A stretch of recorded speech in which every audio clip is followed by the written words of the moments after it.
In the high-stakes legal battle surrounding Jeffrey Epstein, we follow the money and the names. Today, we confront the estate with the story of Teila Davis.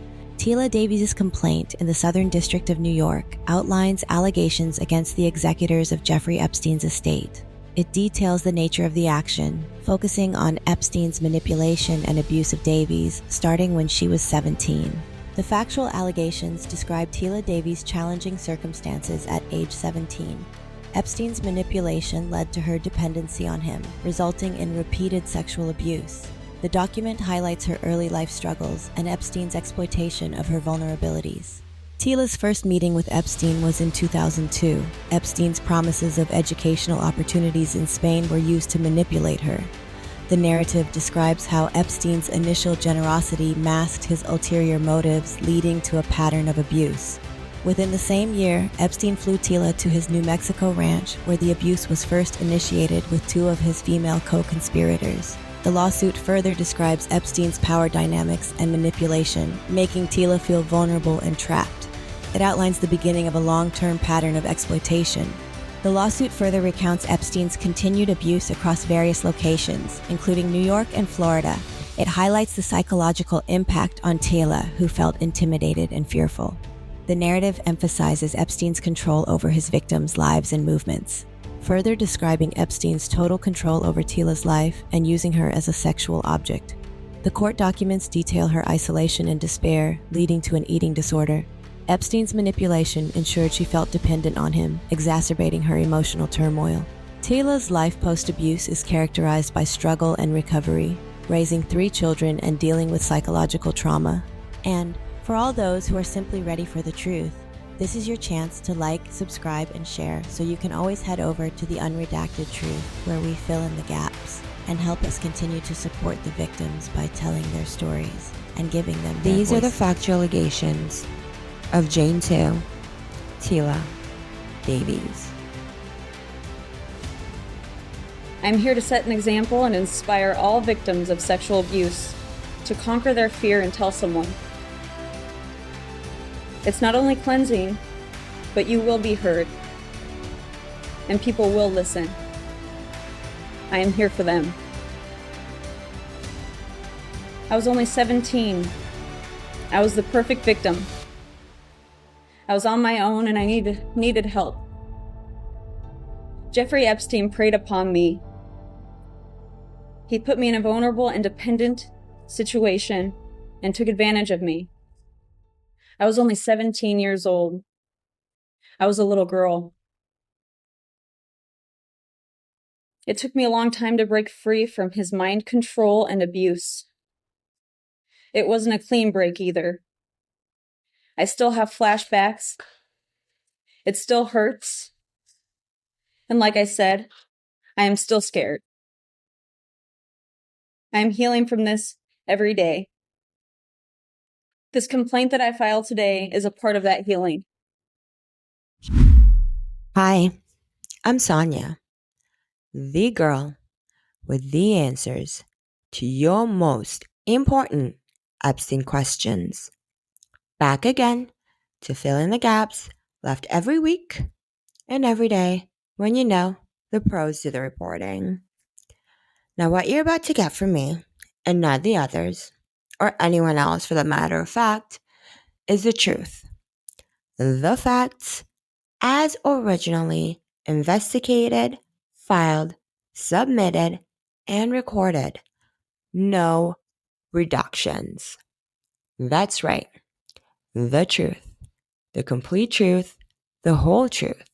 And nothing but the truth.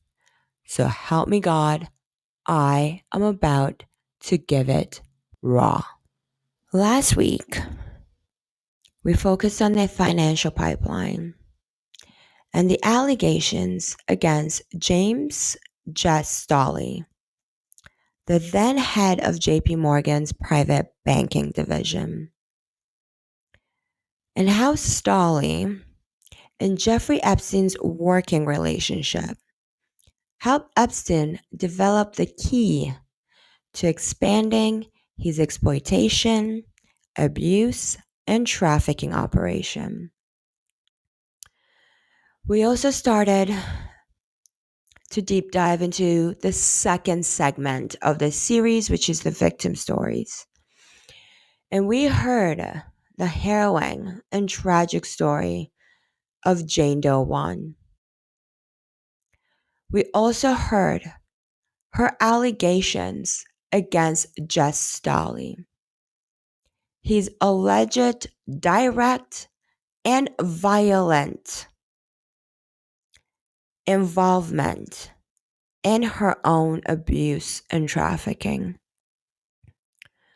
We examined money transfers and transactions cited by the USVI Attorney General that further linked and implicated James Staley as maybe more than just a banker, and potentially, allegedly, a client of Jeffrey's extracurricular activities.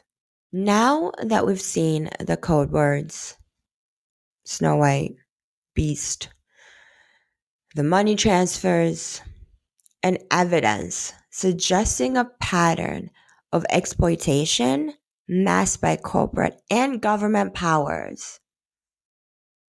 Coupled with this fact, James E. Staley enjoys a cushy, lucrative position as chief executive of Barclays Bank since 2015, instead of being the pariah in society or in jail like he should have been.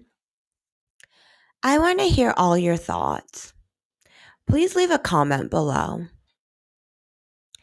But for today, let's shift the focus from the bankers to the brave, from the dollar signs to the victim stories. Nowhere, I look better with no hair, ain't no sign I can't smoke hair, yeah. Give me the chance and I'll go there. Bitch, I said what I said. I'd rather be famous instead. I let all that get to my head. I don't care, I paint the town red. Bitch, I said what I said. Today, we hear the story of Jane. This Jane, Teila Davis. A daughter, a sister, a mother, a survivor. Teila had to file a direct creditor's claim against the vast Epstein Estate, Indiki Khan, to fight and scrape for justice and what she was owed, as Richard Khan and Darren Indiki were happily transferring hundreds of millions out of Epstein's estate, liquidating funds for themselves and their spouses. But it's time that the predators answer for their alleged sins and accused crimes against humanity once again. This claim solidifies how Epstein's manipulation begins with promises of education and ended in psychological exploitation.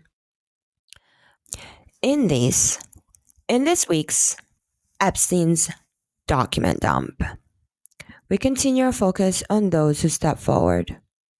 Last week, we examined the J.P. Morgan, Chase, and S.D.N.Y allegations, dissecting the banking transactions cited by the USVI Attorney General. Today, the focus shifts entirely from the bankers to the victims' direct legal claims. Teila Davis is one of those brave individuals. She filed a direct creditor's claim against the vast Epstein Estate, a claim that details how Epstein's manipulation began with promises of education and ended in psychological, emotional, physical, and sexual exploitation. For the next 20 minutes, we are diving deep into the factual allegations from her lawsuit. I will be reading the key court documents verbatim. This is not speculation. This is court documented journalism.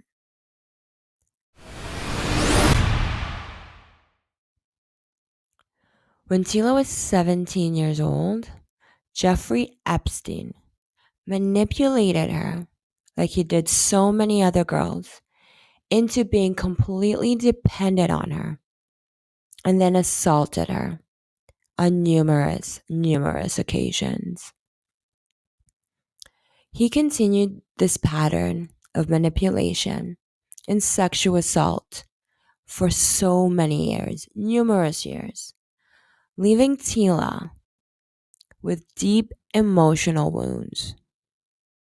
Wounds that I don't think anyone can ever truly heal from.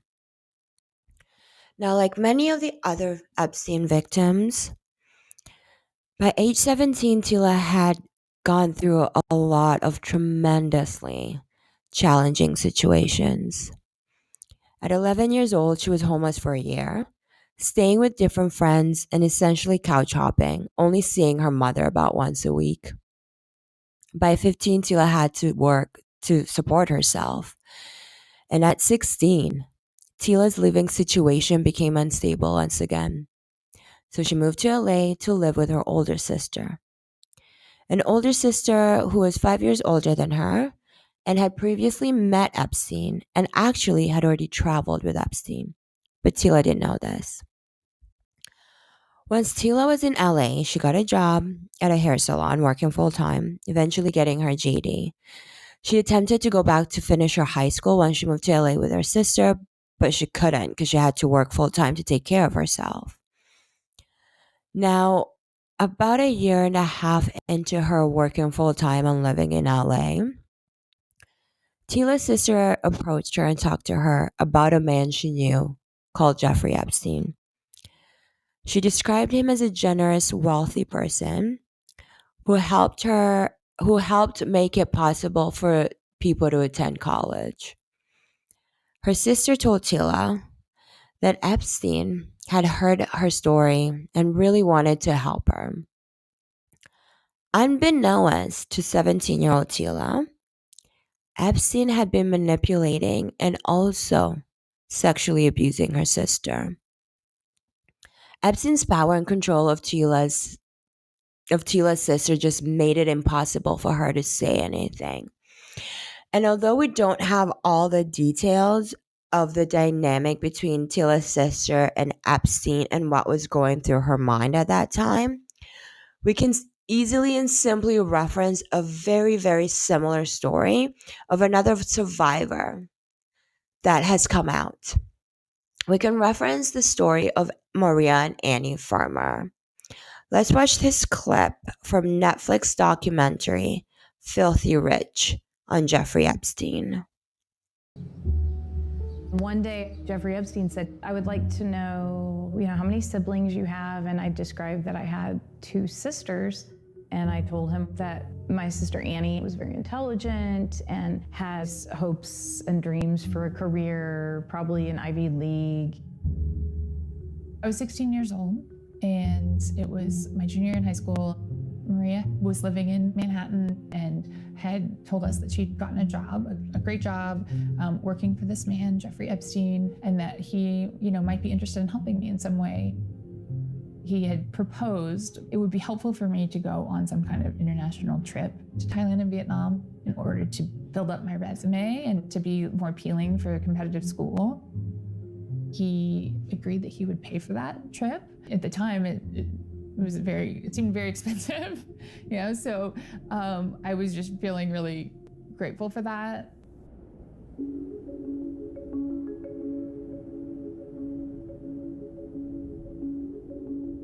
The trip was supposed to be that summer in July, and so he suggested that I come out to meet him and Ghislaine Maxwell at their ranch in New Mexico. My mom's understanding of what that trip would be was a chance for me to meet some other students who would also be going on similar trips. But when I got there, I realized I was the only one there staying with them. They showed me around the property. It was part of building up this sense of like, look at who I am. Look at. Timeline. Teila met Epstein in 2002. She was 17. Epstein was visiting LA when Teila drove with her sister to meet him at the Bel Air Hotel.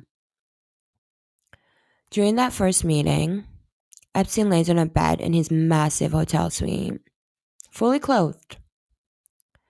He then proceeds to ask Teila's sister to massage his feet and then encourages Teila to do the same.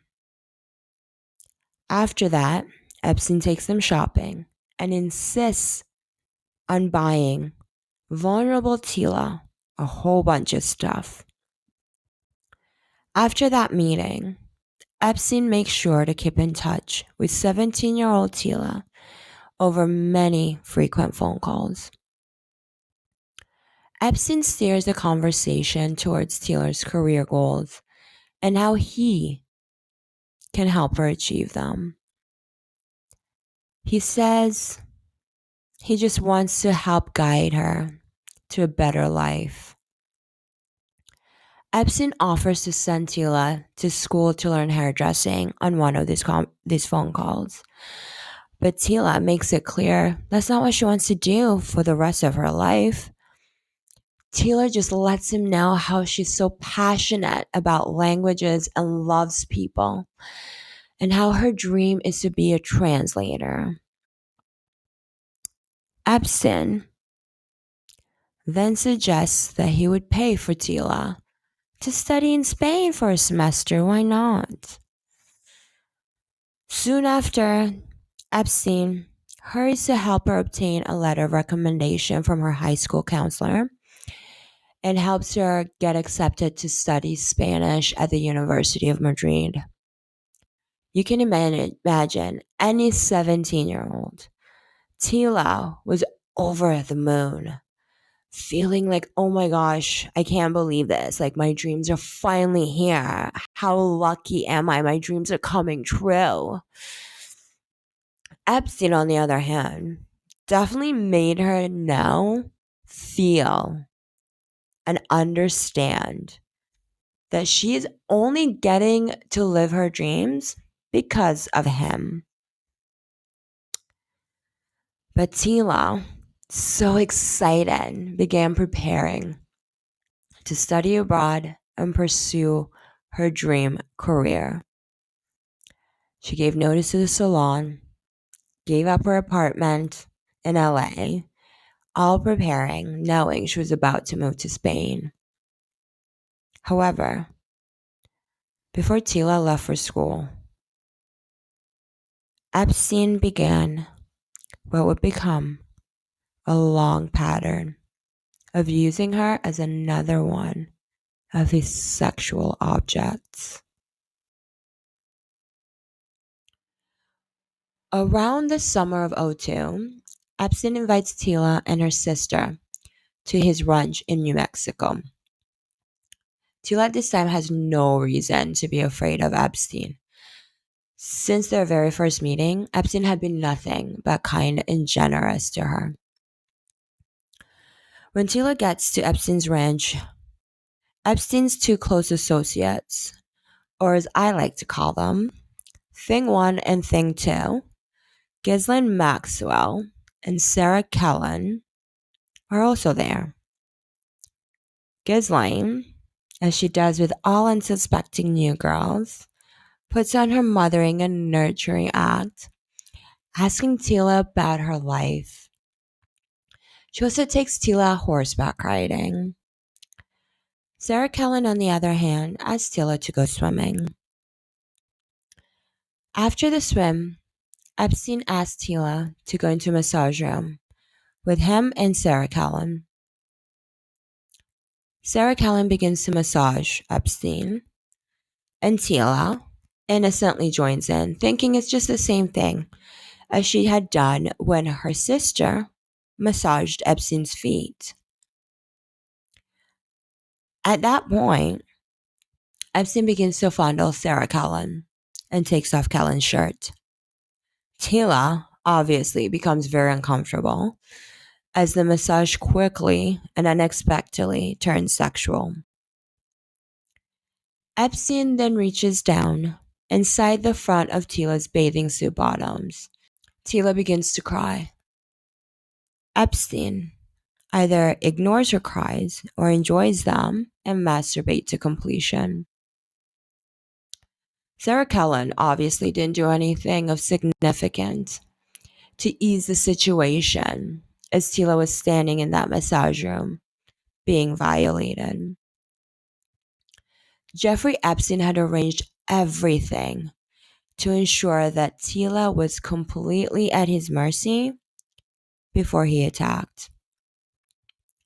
All Teila could think about was how she had given up her job, she had given up her apartment in order to travel to Spain at Epstein's expense. If Epstein decided to rethink that generosity at any point, Teila would have nothing. She would be homeless and jobless once again, after being so close to living her dream and seemingly escaping that life. So even though Epstein had preyed upon her and sexually assaulted her, Teila knew she had no choice but to submit to him. So she cried. Teila stood in that room, scared at 17, and cried as Jeffrey Epstein had his hands down her pants. Sarah Callan in the room, who only a few minutes before was simply maybe a nice new friend asking her to go swimming, but now playing a role in Teila's orchestrated exploitation. In the summer and fall of 2002, he flew 17-year-old Teila to his homes in New York, Florida, and the U.S. Virgin Islands, making sure to assault her multiple times at each of those locations. Eventually, by approximately 2004, Epstein arranged for Teila to live in an apartment at 301 East 66th Street in Manhattan, just blocks from his townhouse when she was in New York. Epstein also tried to introduce Teila to his friends and essentially offer her to them. In one instance, Epstein had Teila spend time with a well-known Hollywood producer, who then demanded and attempted to engage more aggressively. Teila barely escaped. By 2004, Teila felt deep despair and isolation. She developed a severe eating disorder for the first time in or around 2004. After she had struggled with the disorder for 6 months or a year, it became too much to bear. She confided in Epstein about the eating disorder, still manipulated into thinking he was someone she could trust. Instead, from the moment Epstein learned of Teila's self-destructive behavior, he immediately cast her out. Literally within hours of Teila anxiously confessing to Epstein that she did not know why, but had a compulsive need to binge and purge, he threw her out. He instructed her to pack up her belongings and arranged for her to be flown to Arizona. But there was nothing left for her in Arizona. She still had no idea what had happened to her and felt it was all her fault. Epstein's abuse destroyed Teila's life. After being cast out by him after 2 years of a lavish, if abusive lifestyle, she sank into alcoholism and other self-harm, unable to trust others, but not understanding why. Miss Davies is now a working mother, raising 3 children.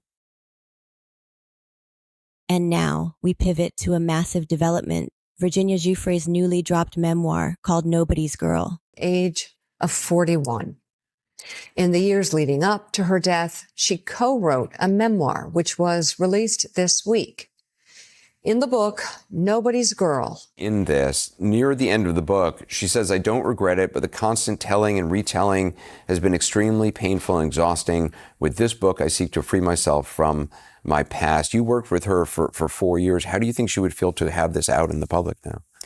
Well, she made it very clear how she would feel because she sent me an email about 3 weeks before she died saying, in the case of my passing, I want this book published, not just for me, but for all survivors of sexual abuse. Here's the thing. Nobody's Girl is the sanitized version, the story they were permitted to publish.